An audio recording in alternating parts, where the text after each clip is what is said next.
ప్రేమ్ సాగర్ రావు వ్యాఖ్యలపై ఎమ్మెల్యే వినోద్ స్పందించారు. తమ కుటుంబంపై మనసులో ఏదో పెట్టుకొని మాట్లాడారని, అది పద్ధతి కాదన్నారు. తాము గెలుస్తామని ఇంటెలిజెన్స్ రిపోర్ట్ ఉండటం వల్లే ఫ్యామిలీలో ముగ్గురికి అవకాశం వచ్చింది అన్నారు. మంత్రి పదవులు ఇచ్చేది అధిష్టానమని, సీఎల్పీలో దానిపై డిబేట్ జరగలేదన్నారు. ఇతర కార్యక్రమాల్లో బిజీగా ఉండటం వల్లే వివేక్ సీఎల్పీకి అటెండ్ కాలేదు అని చెప్పారు వినోద్. కానీ ఏ సమస్య డిస్కస్ అయినా కానీ ఎమ్మెల్యేస్కు ఒక గైడ్ లైన్స్ ఏమి ఇచ్చారంటే 14-16 మంత్స్ అయిపోయింది. ఫ్యూచర్ మనం ఎలక్షన్ కొట్టాడాలంటే అందరు ఎమ్మెల్యేసు చిత్తశుద్ధిగా కాన్స్టిట్యున్సీలో నాన్ స్టాప్ వర్క్ చేసుకోనికే ఒక కార్యక్రమం ఇచ్చారు. ఆ కార్యక్రమాన్ని ప్రతి ఒక్క ఎమ్మెల్యేకి గైడ్ లైన్స్ ఇచ్చిన తర్వాత మన గవర్నమెంట్ తరఫు నుంచి తీసుకున్న ఏ ఇప్పటిదాకా అమలు చేసినామో సోషల్ మీడియాలో మనం దాన్ని ఇంప్రూవ్ చేసుకున్నట్టు ప్రతి ఒక్క ఎమ్మెల్యేని ఏమన్నాడు సజెస్ట్ చేసిందంటే we have to go to all constituencies, అన్ని కాన్స్టిట్యున్సీలు పోయి మనం అందరం తిరిగి కష్టపడి ప్రజలకు ఉన్న న్యూస్ ఇచ్చేది చాలా ఇంపార్టెంట్.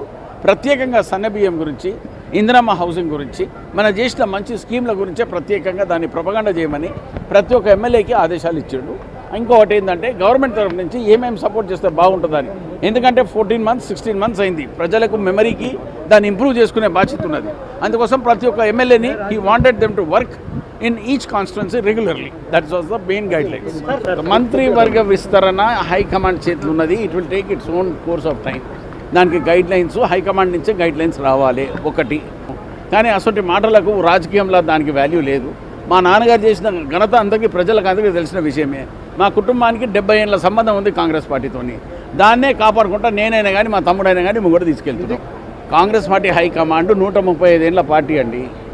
వాళ్ళు నేనైనా కానీ మా తమ్ముడైనా కానీ మా వంశపేట అయినా కానీ మాకు టికెట్లు ఎందుకు ఇచ్చిర్రు, ఇంటెలిజెన్స్ రిపోర్ట్లో మాకు గెలిచే ఛాన్స్ ఉన్నదని ముగ్గురం ప్రజలు ఇచ్చిన ఆశీర్వాదంతో మేము గెలిచినాము. గెలిచిన తర్వాత ఇలా పనులు చేసుకుంటా మేము సక్రమంగా పోతున్నాము. ఇక ఒక కుటుంబంలో ముగ్గురు ఉన్నామంటే అది మా నాయన పుణ్యమే.